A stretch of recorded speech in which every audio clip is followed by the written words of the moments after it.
So welcome everybody to today's prep webinar on leveraging adulthood preparation subjects to support social and emotional learning. This is Patrick Ahern with RTI, and I'll be helping out with the virtual room today. Please note when you log in this afternoon, your microphone will be automatically muted. If you have any questions for presenters, please submit those into the chat window. And if you happen to run into any issues with the Zoom today, you can also reach out to me in the chat window. So at this time, I'll turn the meeting over to Kelly Gaynor. Thank you. Great, thanks. Welcome, everyone. It's so great to have all of you here. We're going to be talking about social emotional learning and how to incorporate that into prep programming in a few different ways, particularly utilizing those adult preparation subjects. But before we do any of that, we'd like to take a minute to introduce ourselves. So as I said, I'm Kelly Gaynor. I probably look familiar to some of y'all. I am one of the TA providers on this project. I also do a lot of our trainings, and I know I see some names here that are familiar to me from trainings that I've done in the past. I'm also a former prep grantee, so I have sat where all of you have sat, and I'm just really excited to be here. I've been a sex educator for a long time now, and have used evidence-based programs and worked with prep programs for almost my whole career. So I'm really excited to be here with all of you, and I'm going to let my colleague Nyasha introduce herself as well. Hello, good morning, good afternoon, wherever you are zooming in from. My name is Nyasha Evans. My pronouns are she, her, and I am supporting throughout this presentation as well. I currently support school communities through a project called HEARTS, which is Healthy Environment and Response to Trauma in Schools. Prior to this, I worked with charter school networks across the Southeast. And I'll pass it back to Kelly. All right, great. And I am actually very short, but the headshots make it look even worse. So some quick logistics. I know Patrick kind of, got y'all started on this one, but please remain muted. Make sure that you're able to hear and speak, though. We are going to go into breakout rooms. So if you're having any issues with your audio, please reach out to Patrick so that we can make sure that you're able to hear and be heard. If you're comfortable sharing your video, we always love to see faces. It helps us to connect with all of you and feel like we're not talking to ourselves in our basements. But if you can't or don't want to, we understand that as well. We're going to use lots of different engagement tools besides just video, including the annotation tool, breakout rooms. We're going to do some stuff with the chat, obviously, and we're going to be utilizing a program called Padlet, which some of you may be familiar with as well. And some quick learning community agreements. In the interest of time, we kind of came up with what the most common ones are that we use for trainings and presentations. In an ideal world, we'd brainstorm these together and really make them a community. But these are the ones that we think kind of fit most audiences, which is to participate. You'll get more out of this, if you put more into it. And we want to hear from you and your experiences. Because y'all are experts as well. Delay distractions. This is a good excuse to not answer your emails. I'm sorry, I'm in a very important webinar. I cannot answer that right now. Honor folks' different experiences, be brave and explore. Remember that our intent and its impact are not always the same thing. And so, if someone is harmed, we want to focus on them and focus on correcting that no matter what the intent was. And that's true for us as well. We want to make sure that this community is as safe as we can. If there's anything else that folks would like to add to our community agreements, I welcome you to do that in the chat and we can uplift those as well. And I think this is a good place to start.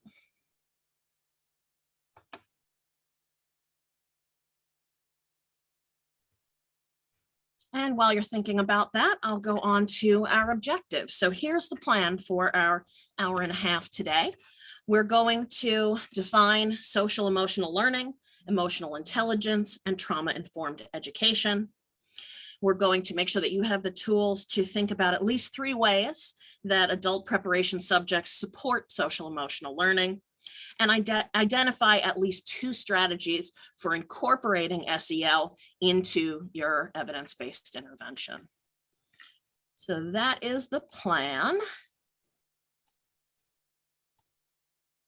And to do all of that, we're going to break things out into a few chunks. Introduction, housekeeping, all of that. We're kind of 2/3 of the way through at this point. We're going to start with the basics. What is social emotional learning? And then we're going to connect them first to the adult preparation subjects, and then to the evidence-based interventions, and then make sure we have some time for closing. And in the middle there, we're going to do an interactive activity where everyone will be put in some groups so that they can think a little bit more deeply about a particular adult preparation subject. So it's not going to be an hour and a half of us talking, I promise. All right, and so with that, I'm going to turn it over to Nyasha, who's going to get us started with an icebreaker activity. Awesome. Thank you, Kelly. So before we dive into this work and dive into this content, we're going to lean into an activity that's grounding and brings us to this work. We'll be using the app or online platform called Padlet. I'm dropping it into the chat now. And what I want us to do is I want us to take a moment and think about your favorite educator. It could be an educator, professor, coach, or mentor. Any caring adult that has impacted your educational experience. I'm also going to share my screen because some of us are not familiar with Padlet. Hopefully, you're able to open up and see a screen that looks similar to this.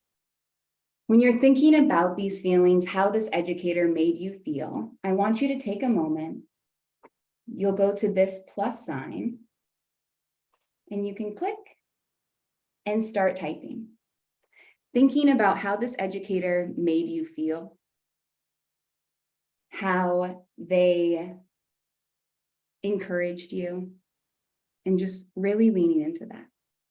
Noticing items are being dropped. Yes, I can drop it into the link again. Here we go. Oh, thank you for the support, Katie. So, making learning fun. Yes. Relevant examples. Listen. Value. Ooh, never made me feel bad about asking a question.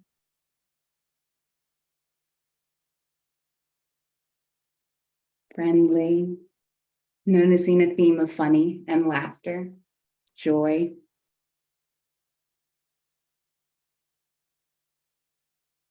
Feelings of importance.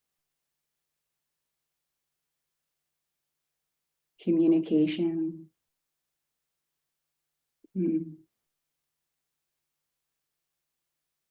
Inclusive, yes.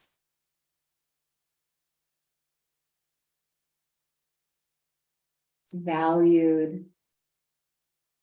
Engaging, yes. All of these words, all of these thoughts and feelings that you have towards this favorite educator are rooted and pulling from your direct and personal experiences within education and a caring and adult.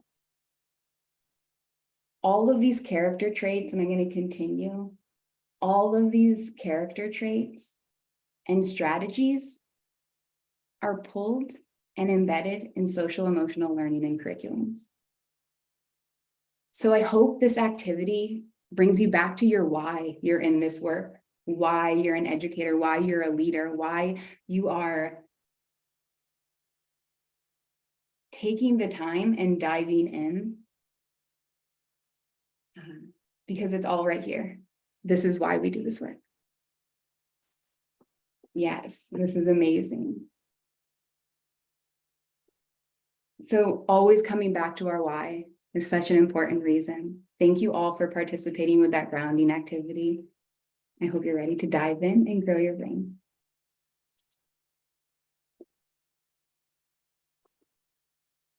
And then it's still me. So, social emotional learning. What is it? We'll go to our exact definition. which is social emotional learning is the process through which all young people and adults acquire and apply the knowledge, skills, and attitudes to develop healthy identities, manage emotions, achieve personal and collective goals, feel and show empathy for others, establish and maintain supportive relationships, and make responsible and caring decisions. So that's a long definition, and we all know it, we all live it. So let's dive into our next slide, which should be a slide that feels very, very familiar to you. At its core, social emotional learning is within and should be a part of all of us. What are these competencies? And this is a framework and a way that educators, leaders, community programs teach each other how social emotional learning looks in practice. And I want us to really notice that it's a systemic approach. It is embedded in a part of every aspect of our schoolwork. And so now let's go to why. Why does this matter? Why is it important to focus on social emotional learning? Social emotional learning bolsters compassion and community building, which is essential when we discuss the importance of creating safe and welcoming school communities. The unfortunate reality that many of us know and have lived through is school schedules. Finding time to do these curriculums with fidelity, because often we see that school districts treat curriculums and social emotional curriculums as extra. And our responsibility is to shift that mindset. It is vital for our students and our students' futures for us to shift that mindset and recognize the importance of this work. As educators and leaders in the world of education, it is our duty to create spaces for all students to thrive. And then to throw some data and some numbers at us, students in the United States who receive comprehensive social emotional curriculums are 2 times more likely to get a college degree, which does not necessarily define success. We can name that. 50% more likely to graduate high school and have a full-time job by age 25. And again, not saying that your career, your academic success defines you as a good or okay person, but just leaning into some of these facts.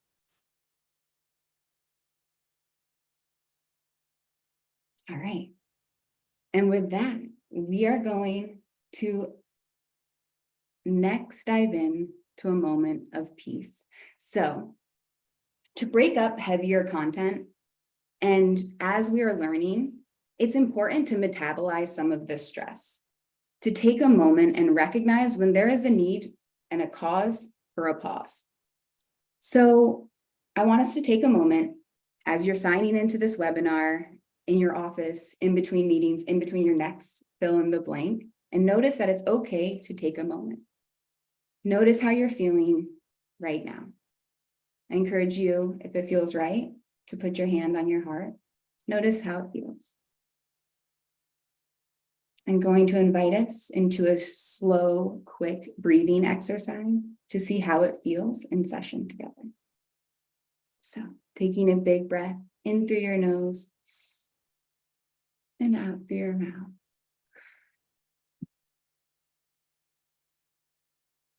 In through your nose and out through your mouth.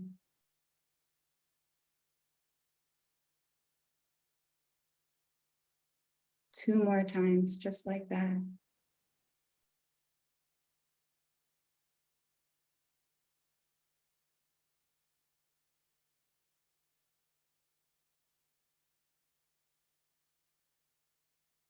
Taking a moment, taking a pause, has neurologically calming impacts on our body. Another way you can just take a moment to pause is taking a look at this photo. This is a very normal, simple thing that happens all the time, a bee landing on a flower. But when we take a moment to pause and notice the awe and the ordinary, we see the incredibleness of that image. So I encourage you to do this often. I encourage you to do it with staff, with students and at all times. And with that, I'm going to pass it. All right, thanks, Nyasha. So we're going to spend a lot of our time today talking specifically about the adult preparation subjects. So in the chat, why do you think that this is the place where we're going to spend some time? What connections do you already kind of see between social emotional learning and the adult prep topics?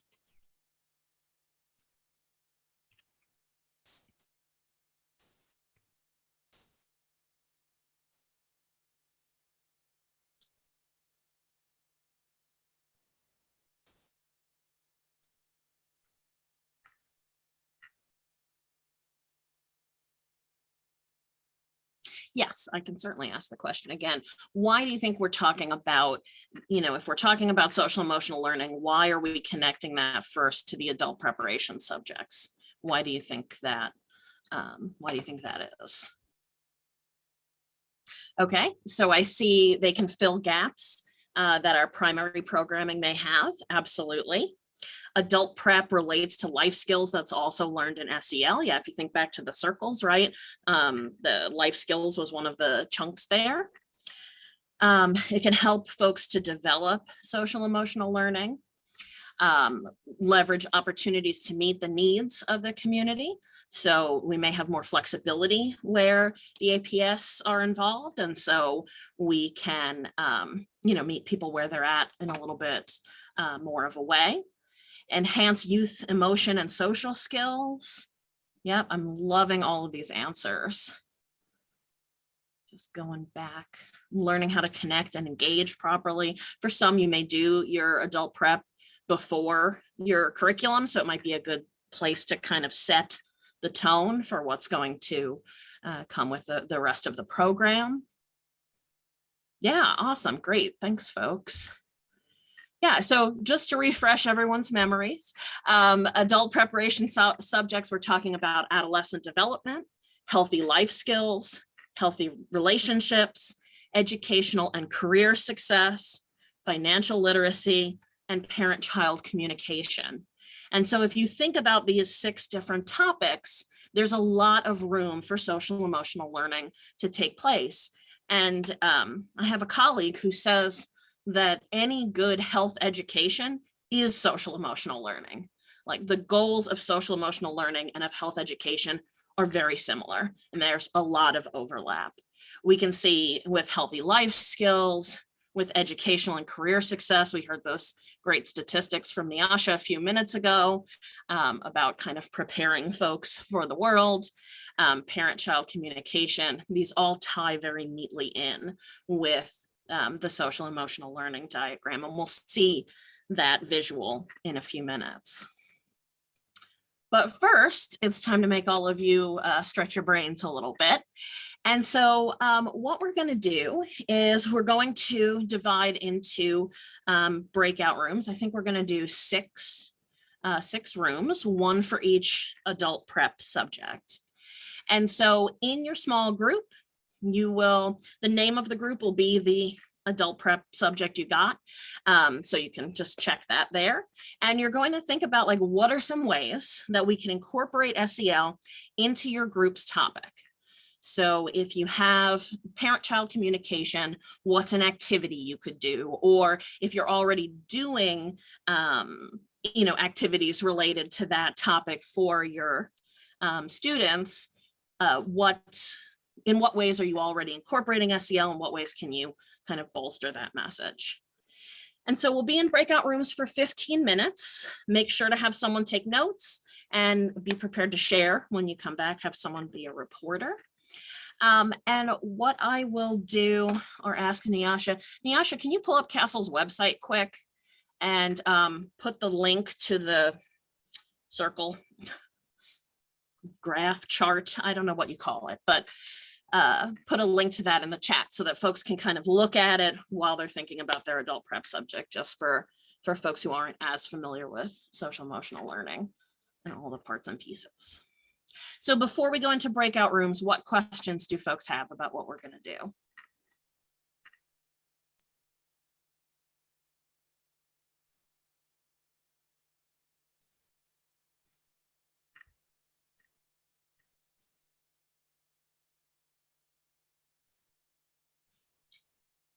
And so based on the number of folks who are here, I think we'll probably have groups of around 10, something like that. So I did see that someone said they have to step away.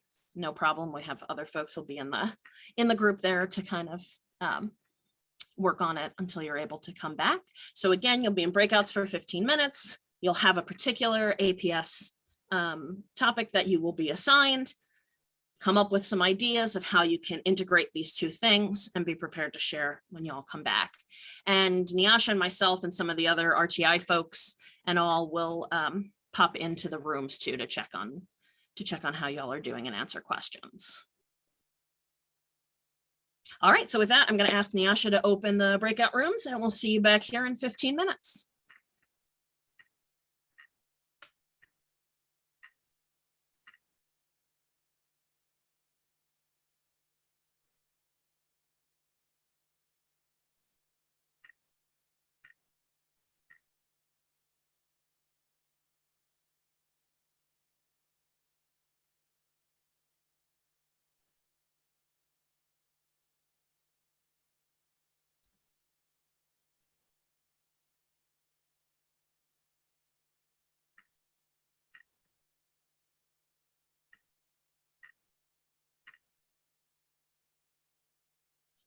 I think I mistakenly went to the main room. I kind of exited out of my room, so I don't remember which one I was. Me too. I think it left me out of my room as well. Uh-oh. Okay, I think I can put you back. Alrighty, Okay, thank you.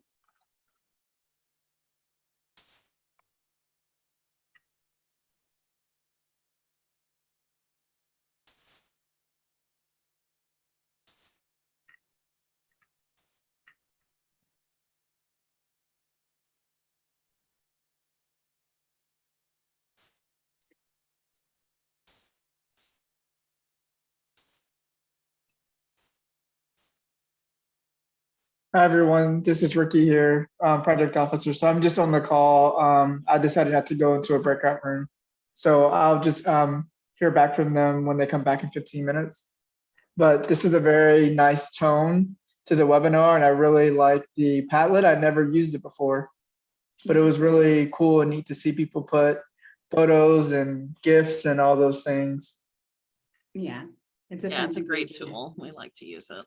Mhm. Yeah, definitely. I would like us to use it again.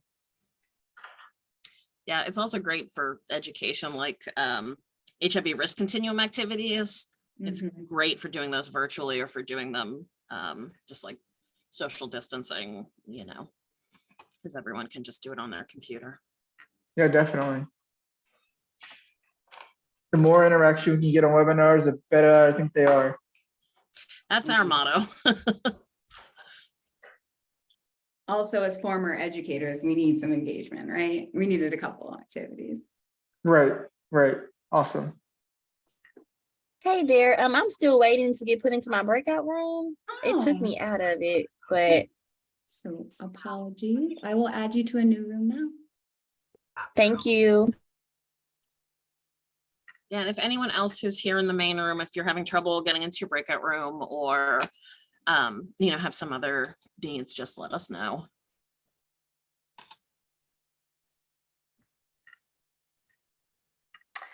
Hi, I'm here. I'm tuning in a bit late, and I'm wondering if I could be sent to a breakout room. Yep. Let's see. Let's do.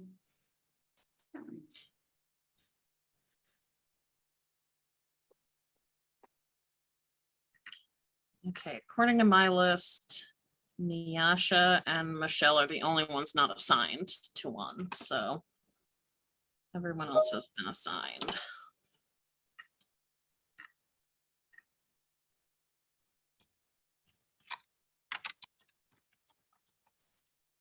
It looks like Katie and Ashton are in their groups thriving. So maybe when we do our roundabouts, we can skip healthy life skills and, that's up to you.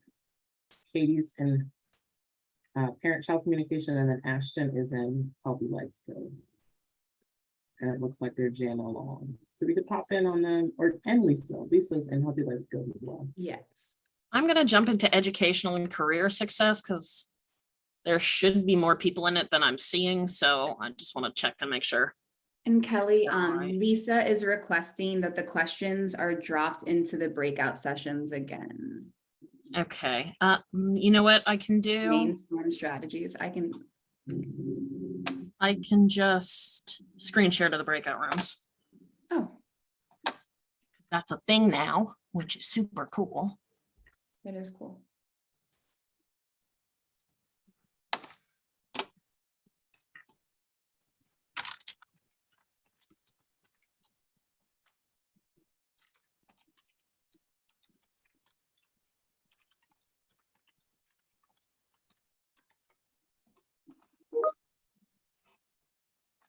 Of course, there's a chance I might not be able to leave now.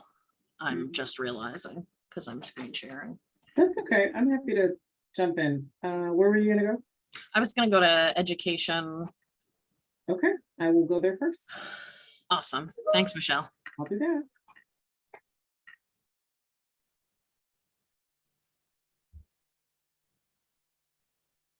And again, if there are other folks who are here in the main room and you're having difficulty getting to your breakout room, just let us know and we can help.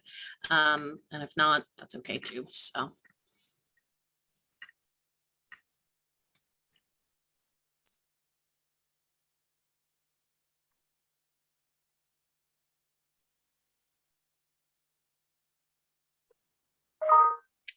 Yeah, I'm sorry. It's me again, Allison. I was sent to the breakout room, and when I clicked accept, it bounced me back to the main room. I'm just wondering if someone could send me back again so I could try to at least join the last part. I don't know what happened. I'm I sorry. think the only thing at this point, I think I can try moving you to a different one. Okay. Let me- I mean, I can also just wait for the report back. So I don't know how long the breakout rooms are going. If it's It's Yeah, going to be sounds about like- 15 minutes. So. Oh. Okay. Okay, let me try this. Okay, thanks. Yep. Nyasha, did you pay attention to what time it was when we sent them? That is an important thing to do. Okay, educational and career success is doing just fine. Awesome. Should I go next to financial literacy? Sure. We don't have an RTI person in there, so I'll go to financial literacy. Sounds like a plan. Awesome. Thank you. We're early.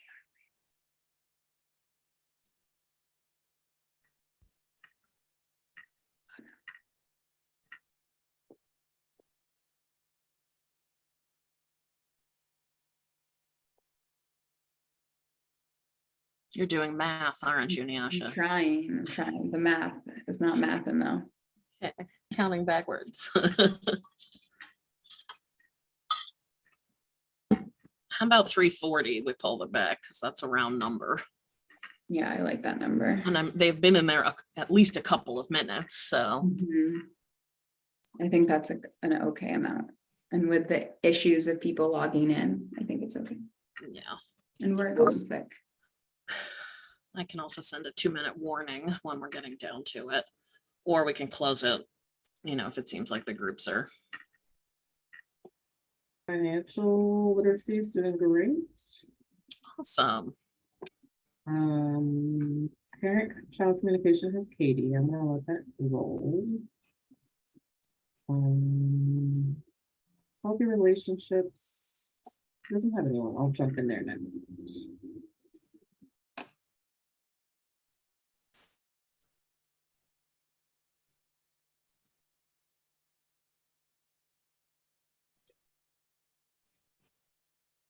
Which one is Lisa in? I'm trying to look. Oh, healthy life skills. Really, that's a good one.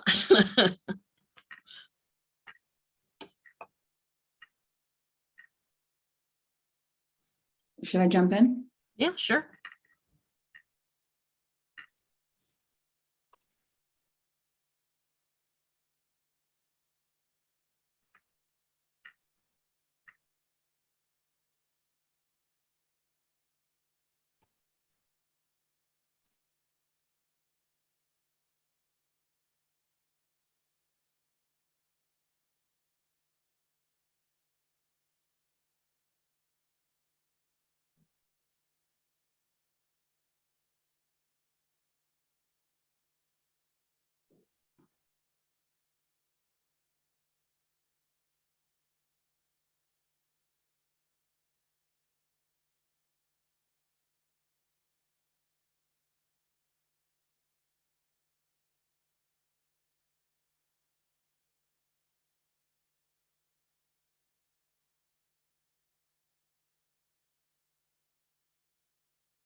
Okay, that last group is doing well. They didn't have a reporter, but now they do. Excellent. So adolescent development is the last one, and we're wrapping up at 35, is it? Probably 40. Okay, let me jump into adolescent development.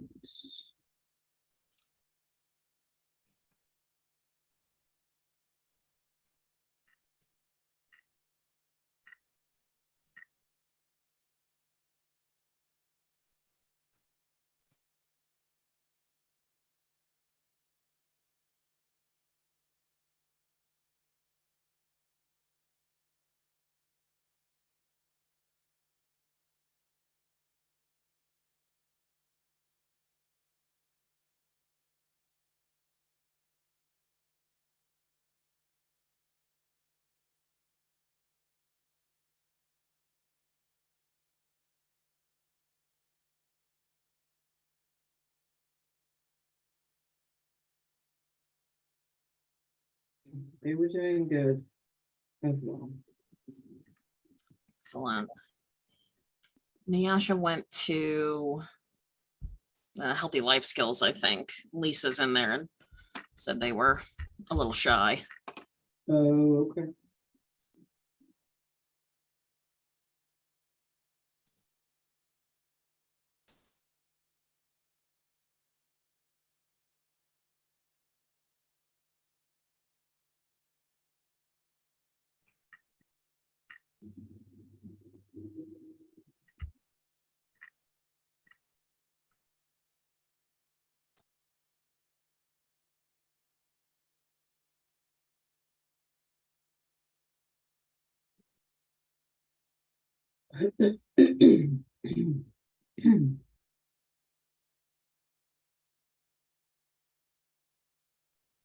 Hey, Alda, we have folks in breakout rooms. Do you want to be put in a room or do you want to hang here? I'll hang here. Sorry, I just got out of another meeting. So You are fine. Welcome.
How they doing? They're doing well. Okay. Even right.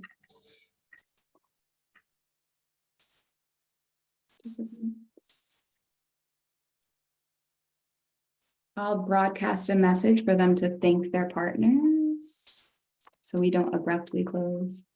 I did send a 2-minute warning just a little bit ago, so.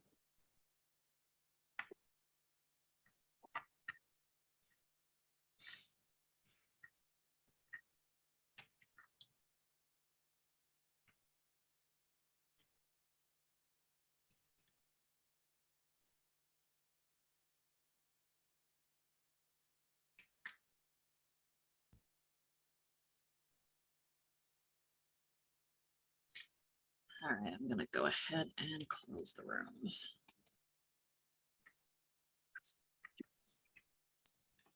All right, welcome back, folks. I hope you all had an opportunity to have a good discussion with your group and talk a little bit in more depth about what we have been discussing so far and how it fits into the work that you're already doing. Okay, are folks able to see my screen? Is it sharing to the main room? Excellent. Okay, so before we get into like the specifics, I'd just like to take a quick pulse and see what people thought it was like participating in this activity. So just like initial reactions, how did it feel to do this? Was it easy? Was it challenging? What did you notice about the conversations that you had? You can put answers in the chat, or you can come off mute if you'd like to share vocally. So what was it like to participate in this activity?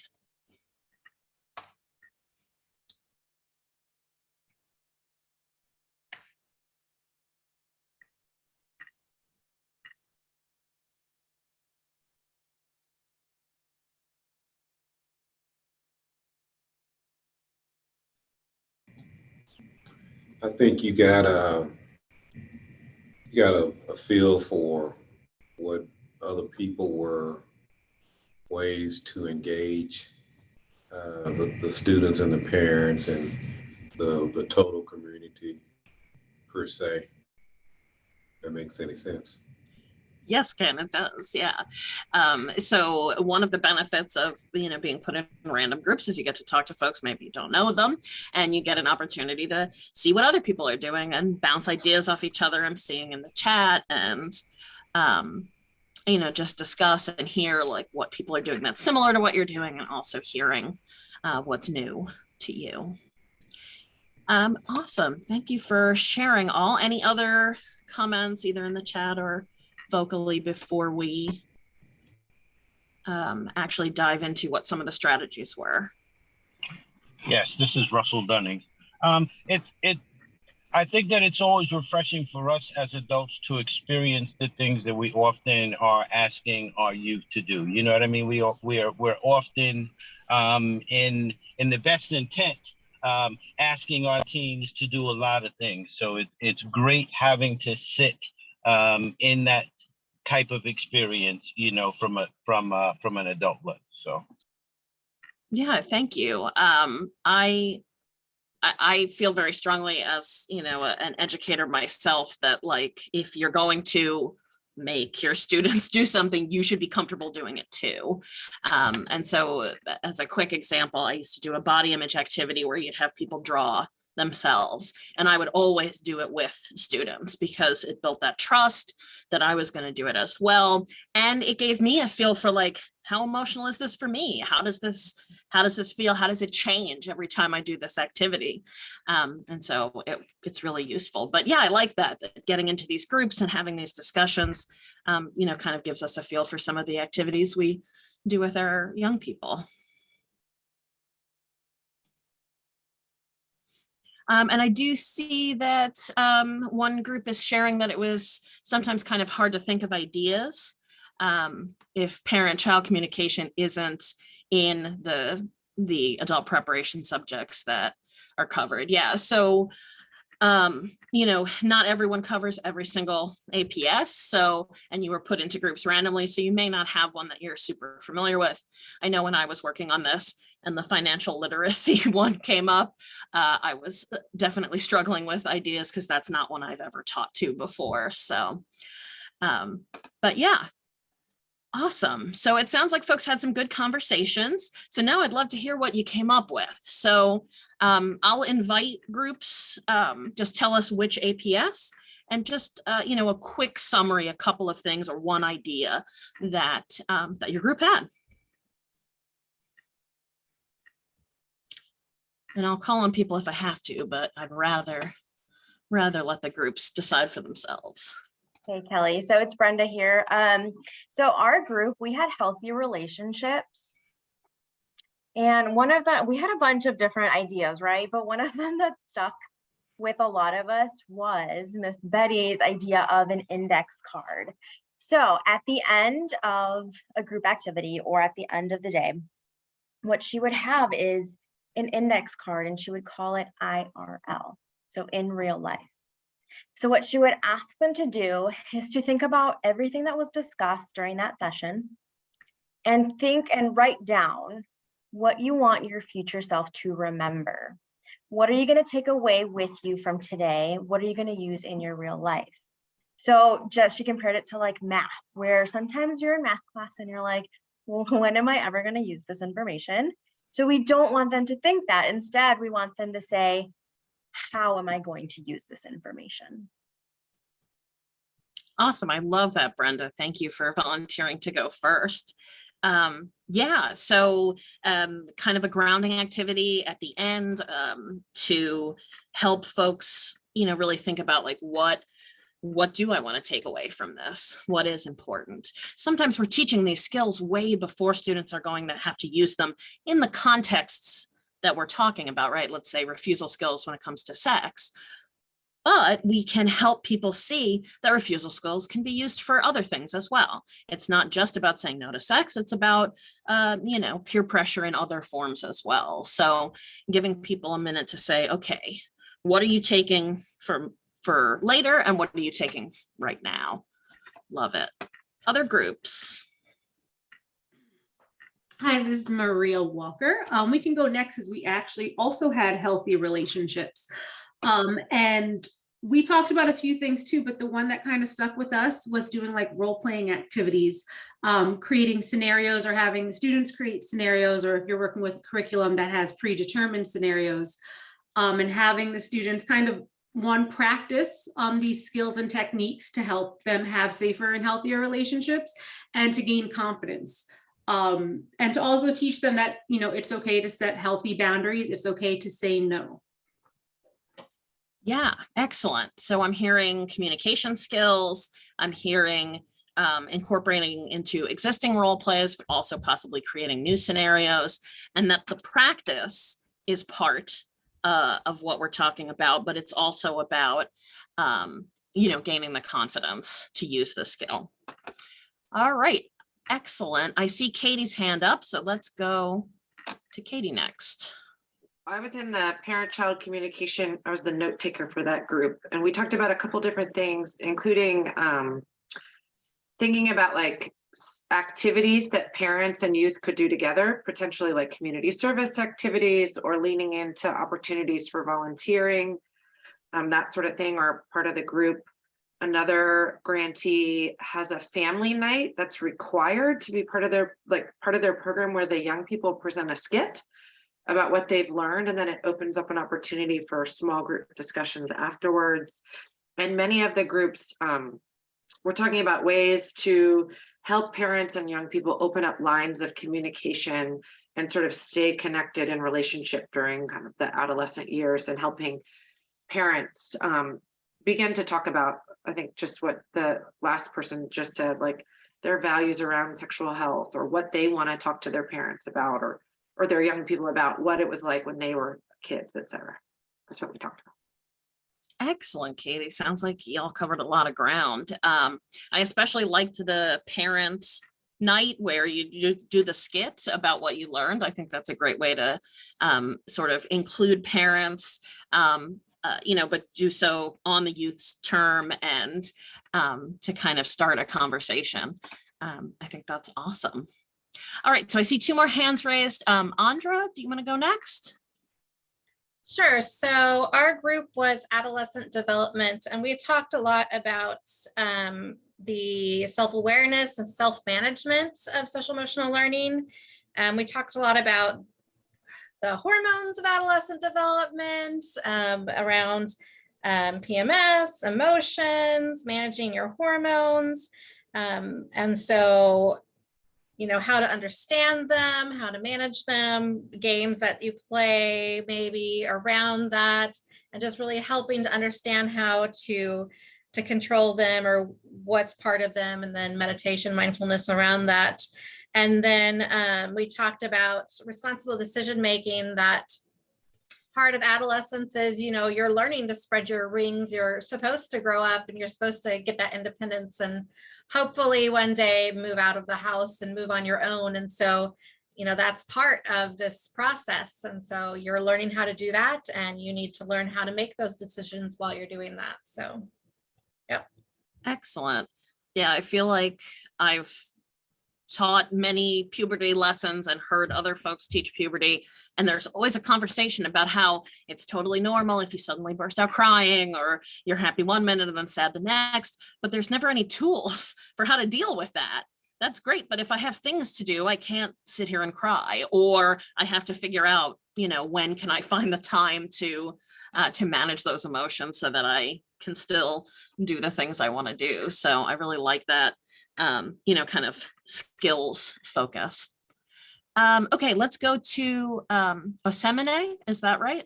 Yes, that's me. All right, so for our group, we had education and career success, and we came up with about 3 skills, 3 SEL skills that was going to be, that could tie in very well with this APS, and they were goal setting, social skills, and self-regulation, right? So with goal setting, we thought about like teaching them about the SMART goals, the SMART principles, and kind of giving them a time frame, right? Like you can set a 1-year goal, 3-year goal, or even a 5-year goal. And then we also talked about, for social skills, having like a training or an activity on good communication, right? Whether that's like interview etiquette, or even any type of how to send out a professional email, just something that would really improve their communication. And then the last one being self-regulation, we talked about strategies such as role play activities, where they can do a role play on, conflict resolution tips like timeouts, speaker listener, and all of that. And also do a mindfulness activity like breathing, like the one we just did, as a way to really practice self-regulation. Yeah, and I can't stress enough those wellness moments and activities can really help, because the topics we're covering are sometimes really heavy topics, right? We sometimes are talking about, sexual assault and trauma and, making difficult decisions. And so taking a minute to have everybody check in and breathe, that helps the students and it helps you too. When we did the breathing at the beginning of this webinar, it calmed me down to do the rest of the webinar, right? Like there's a benefit for everyone in taking a couple of minutes here and there. And I know we're all always strapped for time, but sometimes in the long run, taking those 2 minutes helps you to avoid 10 or 15 minutes of distractions later. Okay, I think by my count, we have 1 group left. And so we're going to go to Sharina. Is that right? Sharina, yes, you were very close.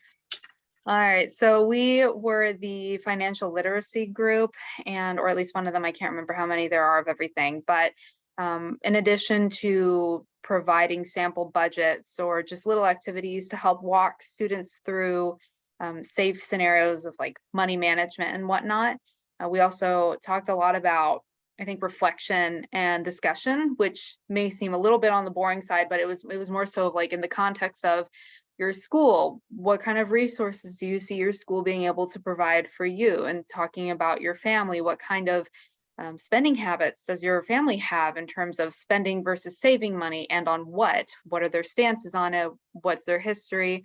Also just going to basics and not taking anything as an assumption, just defining what's a bank account, what's a credit score, debits versus credits, like explaining all of that to them so that you know they're on the same page.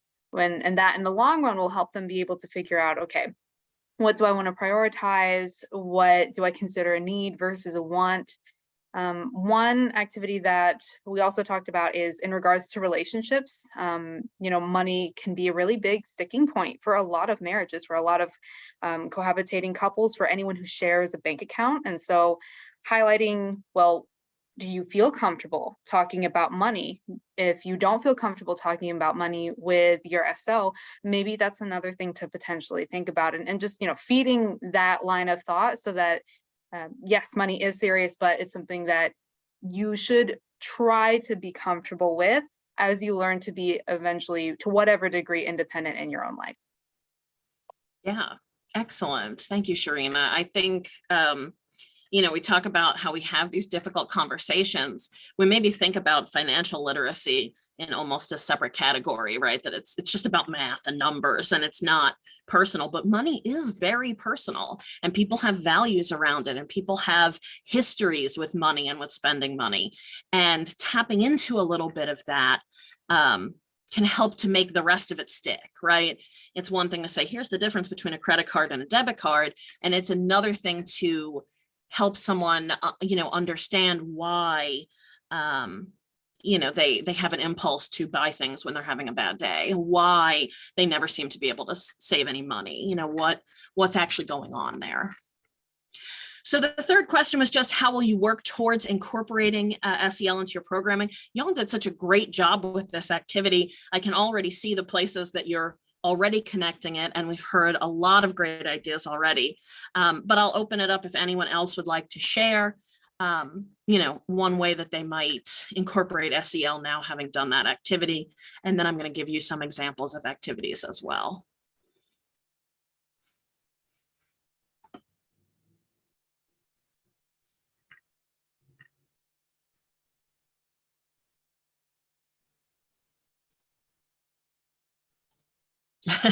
I see in the chat, choose prep programming that are already SEL programs. Yes, and again, good health education is social emotional learning. Like those things should be together. But yes, I like I like your thought process there.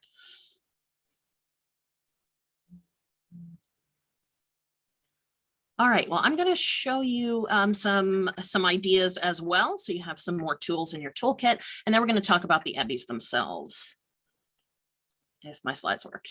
So I know there's a lot of words on here, but I didn't want to make it into 100 slides. So these are just some ideas for an activity or a piece of a lesson that you could use to incorporate some of these different skills that we were talking about. And some of this sounds very familiar to what y'all came up with in your groups.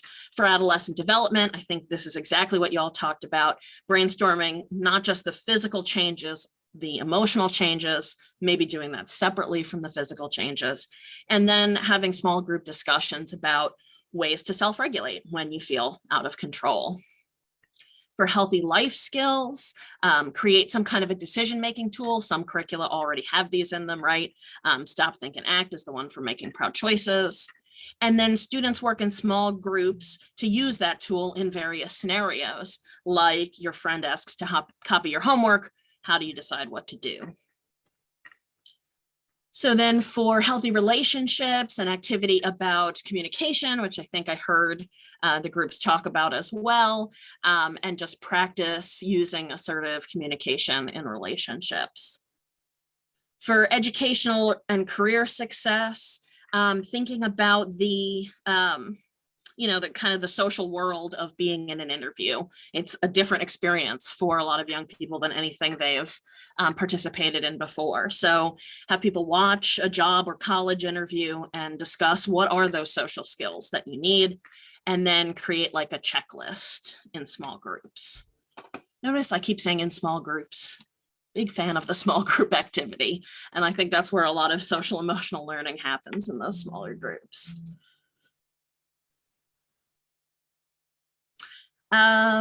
Great, and I see in the chat some information about TOP. which is an SEL program. So, and also maybe one that some of y'all are using and familiar with, but that's awesome. Thank you for that information.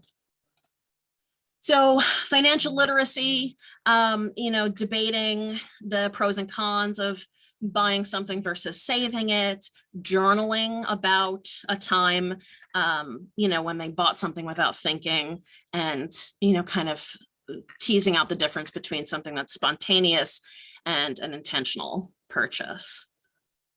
And finally, parent-child communication. Students discuss how they would want their parent or guardian to talk to them about sexual health. So this one was a little different than what I heard in the groups. The groups were talking about involving parents, and I think that's great. I did a lot of education where I never met parents, and that doesn't mean you can't encourage parent-child communication. So in this case, the students are kind of role playing like what they wish their mom or dad or relative guardian would say to them. And then they practice being both the young person and being the parent to help build empathy, to help kind of see what parents go through.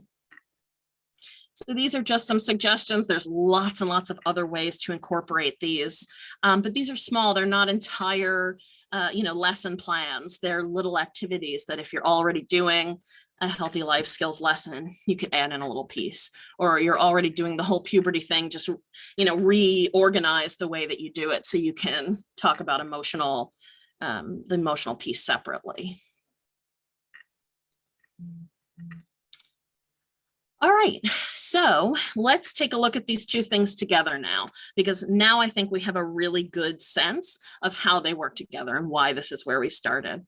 So if we look again at the 6 adult preparation subjects, and we look again at our lovely wheel here, you can really see those connections. And if you think back to the activities that you all came up with to the ones on the previous slide, you can see how they connect, right? We talked about self-management when we're talking about the raging hormones of teenagers, right? We talked about social awareness when we were talking about education and career success. Relationship skills very obviously relates to healthy relationships, but can also relate to parent-child communication. And responsible decision-making, that's what prep is all about, right? They're literally called personal responsibility education programs, right? So now you have this feel for kind of how we tie these things together. And so I started with, we started by talking about APS subjects because you tend to have a little bit more flexibility, but that doesn't mean that if you're using an EBI that's not top, that's not one that is specifically SEL focused, that doesn't mean that this is your only opportunity. So I want to spend a few minutes talking about evidence-based interventions and how you can still incorporate some of this into a curriculum while maintaining fidelity, while being true to the program. So some quick tips to start with: goal setting activities. Lots of EBIs already have these. Making Proud Choices has the goals and dreams timeline. There are others that have something similar to that where you see yourself in 3 years or 5 years. And so that's, in itself, a social emotional learning activity. Video processing questions, you can always add a question or two to those videos and just take a different lens, take a different approach to what you're discussing. We mentioned wellness breaks between activities a few times now. We've been modeling that ourselves during this webinar.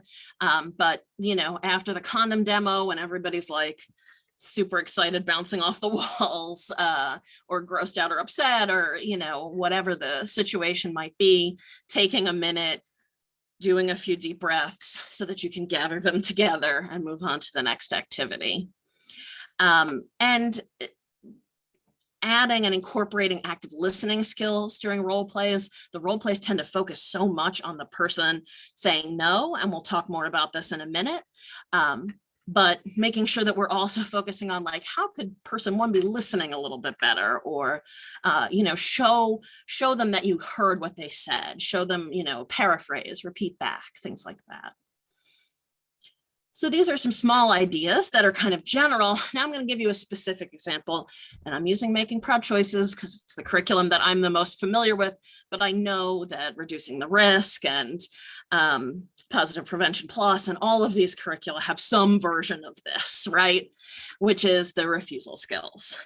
So refusal skills are a great opportunity to bring in SEL, especially because the refusal skills activities are getting old and they're not necessarily reflective of the way we want to think about consent and communication in relationships. And so this is a great opportunity to say, okay, we're going to use this framework and we're going to make it more trauma informed. We're going to bring in this social emotional component so that it's something that the young people can really use. It's something that's still relevant, even though it's not necessarily, displaying active consent.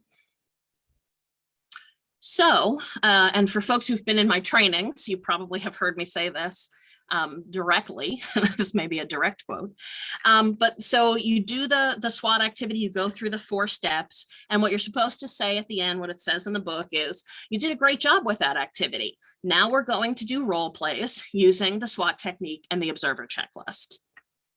What you can add is the steps of SWOT are designed to help you have a conversation about your boundaries. A person should always listen when you say no, no matter what the reason. So it's a small addition, but we're helping to frame this as boundary setting, as communication skills, as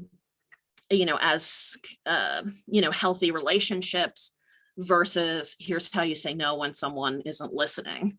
Right? Because that's really what most of SWOT, if we go back, explaining why, providing alternatives, talking it out, that's about having a conversation with someone about, what you're comfortable with and what you're not, and how you want to build a relationship regardless, and you want to find, a place of agreement.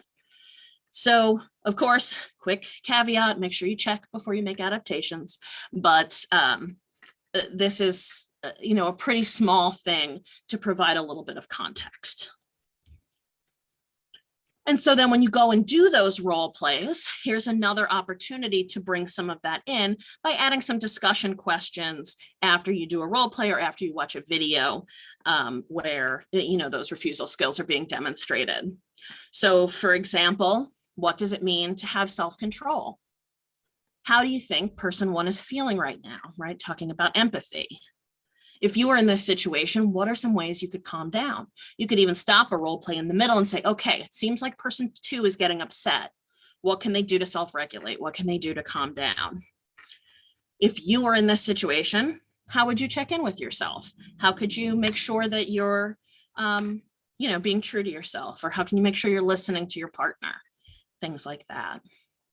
So again, small changes, not tearing up the manual and starting over, just some small things that you can add to kind of get folks thinking on that level and thinking about things, in terms of those social skills and that connection to the larger. All right, and so with that, I'm going to turn it back over to Nyasha, who's going to take us through another mindful moment and then talk a little bit more about emotional intelligence. Yes, thank you for passing.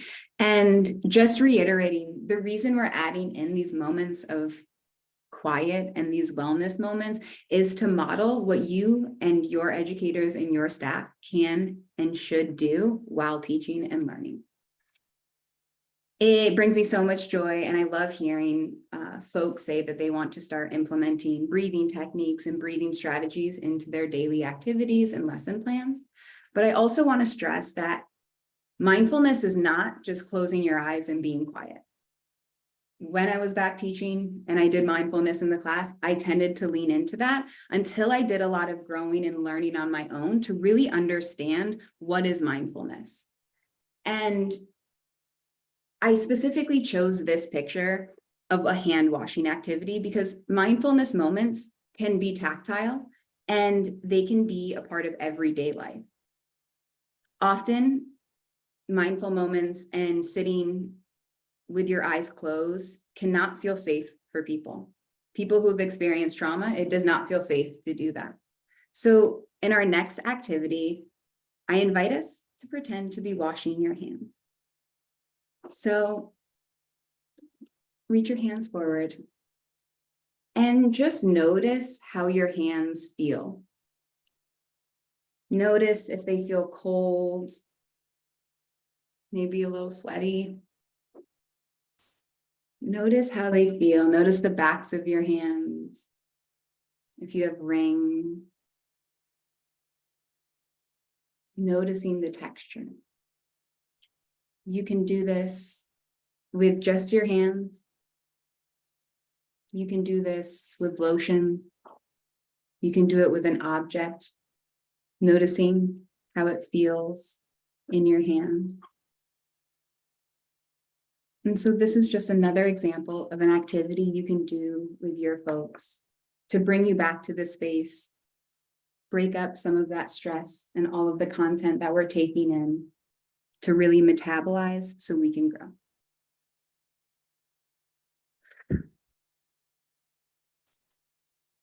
And that perfectly leads me into our next section of social emotional learning and trauma.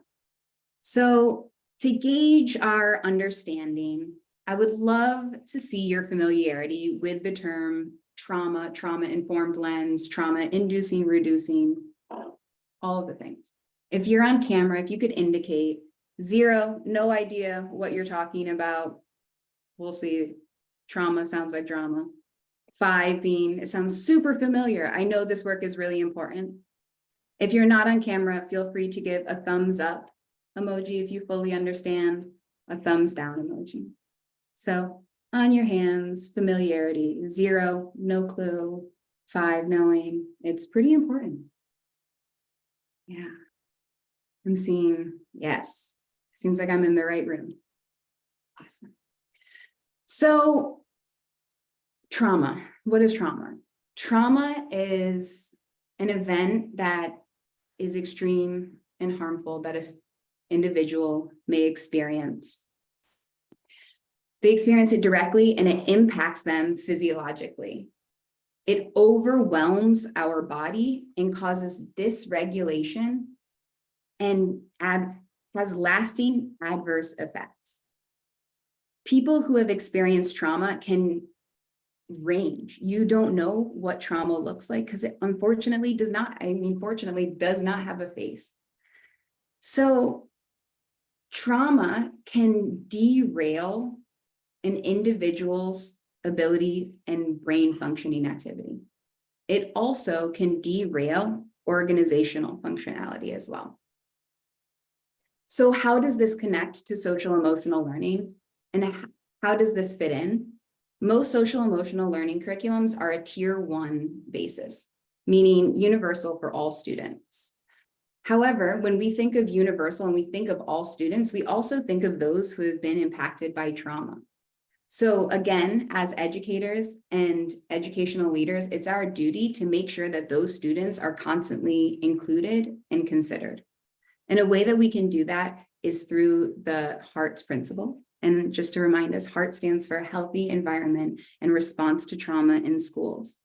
So what we do is we take these 6 principles, which is understanding trauma and stress, which from this room, y'all are starting to get that. Cultural humility and equity, because we believe that if something is not racially and culturally just, then it is not trauma informed. We lean into safety and predictability, ensuring safety for those. Compassion and dependability, empowerment and collaboration, and then resilience and social emotional wellness. So taking those 6 principles and taking that lens and putting it over your work, what you're doing with students, and really acknowledging how is this supporting? Am I creating an environment that is trauma reducing or trauma inducing? Because we want to be in a place where we are trauma reducing and inclusive for all. All right, next slide. Social emotional wellness and emotional intelligence. So social emotional intelligence is the awareness of our own and others' emotions, an ability to harness and apply emotion to thinking, an ability to regulate your own and others' emotions. So being able to provide co-regulation, recognizing that someone needs you to just breathe and regulate them in that moment. And if we could continue. Thinking about all of the different elements of emotional intelligence, I want us to first focus on this wheel, the First Nations wheel. And I want us to just immediately notice how similar it is to our castle framework. Noticing that it's not an individual's, it doesn't only rely on the individual, it's a systemic approach. Our community, our culture, our environment impacts this. And it also holds us up and holds us together to thrive and be successful. The Indigenous wellness model is such a beautiful way to look at emotion and emotional intelligence and really encompasses it as a whole. And to the right, you notice Daniel Gorman's 5 principles, which are self-awareness, self-regulation, motivation, empathy, and social skills, all directly tied to social emotional learning. So, taking all of this information and thinking at how does it impact my role and my journey with students, staff, school communities? How can we use this work and continue to bolster and support our students and our school community? And that is it. And it leads us to time for questions. So, Kelly, if you would like to jump in and I think Yes, and you ended right at 4:15, so we'd have 15 minutes for questions and answers. And also for folks, you know, if you have other things that you talked about in your small groups that you'd like to share, like we'd be happy to hear, you know, more of that as well. So what are folks thinking about right now?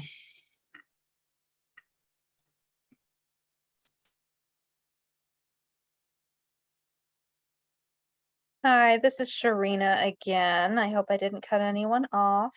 I'm not trying to throw anyone under the bus or anything, but there have been a couple of conversations where maybe my colleagues and I have navigated adding like an additional day or an additional 2 days so that we can add in one of these subjects.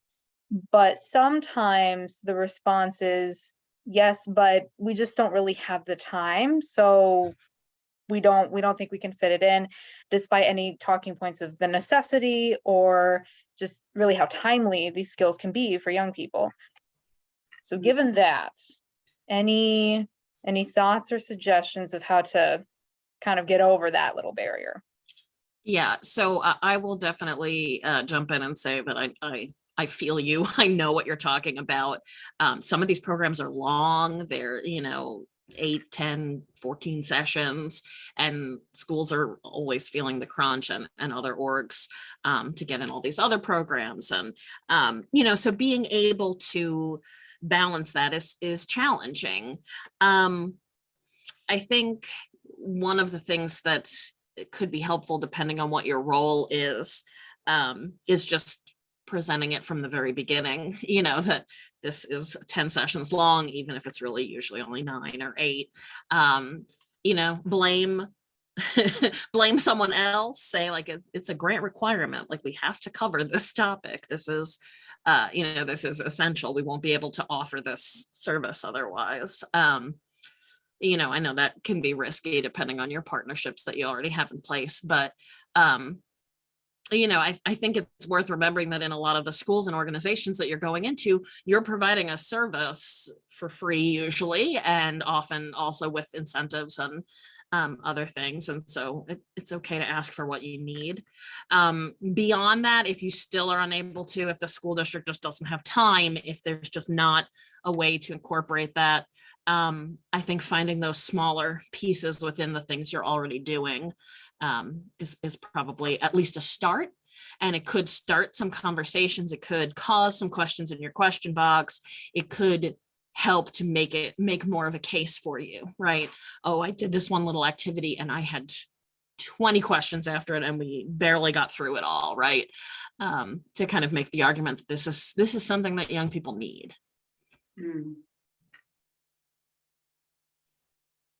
Is that helpful?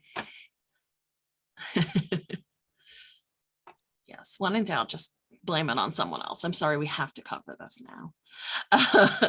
I see a question in the chat.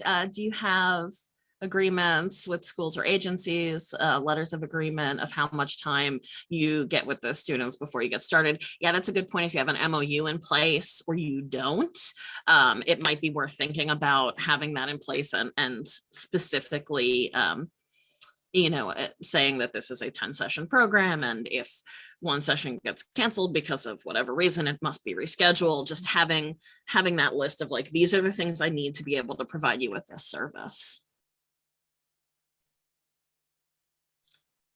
Let's see, I also see double check and see if it helps meet any of the education standards that the school have to teach anyway. Also good advice. Like, let me show you how I'm helping you, right? Let me show you that I'm taking this off your plate, right? I'm making life easier for you. And I see Katie kind of echoing that you can look at the state education standards and how those additional lessons are going to help to meet the state standards.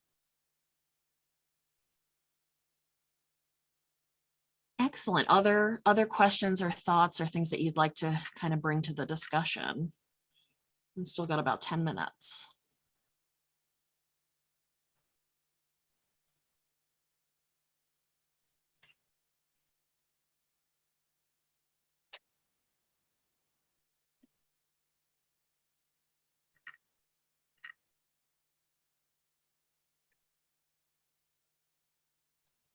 I'll let folks percolate. Feel free to interrupt me if you have questions. I would rather be answering them, but in the absence, I will show you a couple of other things. But put them in the chat, come off mute and say, hey, Kelly, be quiet. I will listen. But I did want to make sure that we mentioned that you can reach out to our email address if you'd like one-on-one assistance. You can also bring any of these topics to your liaison groups and reach out to your project officers as well if you have, prep program administration questions. And these are some resources, and we'll make these available after, including the Castle framework, some other resources that are available on the exchange, and just some other resources as well. And I wanted to take a minute to show you something that I discovered while I was thinking about financial literacy that I thought was pretty cool. Because again, don't have much experience in that.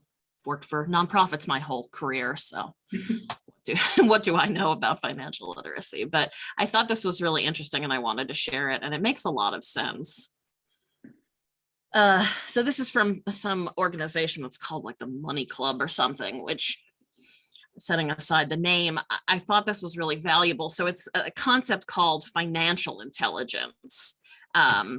And it kind of starts at a foundation of your values and your mindset regarding money. And I alluded to this and talked a little bit about it earlier, that people have values where money is concerned, right? We know people who are, very live and let live with their money, people who are very conservative with their money, people who fall into a lot of other places in between. We know of things like, being addicted to shopping and,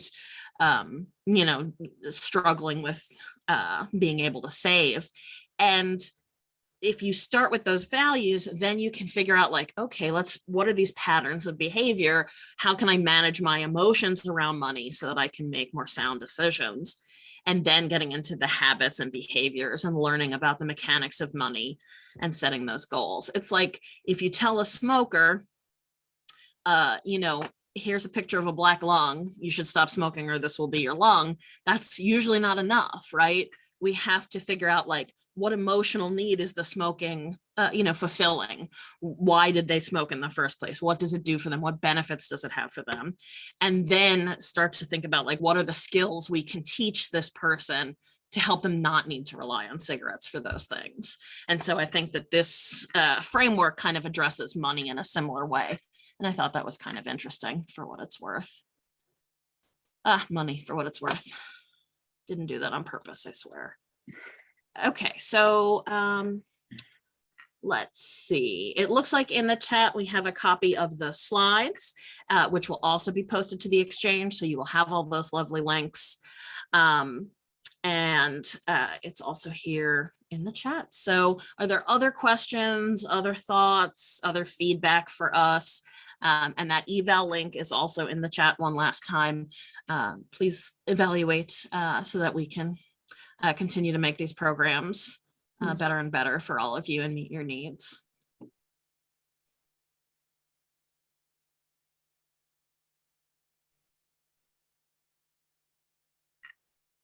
Any last comments or questions?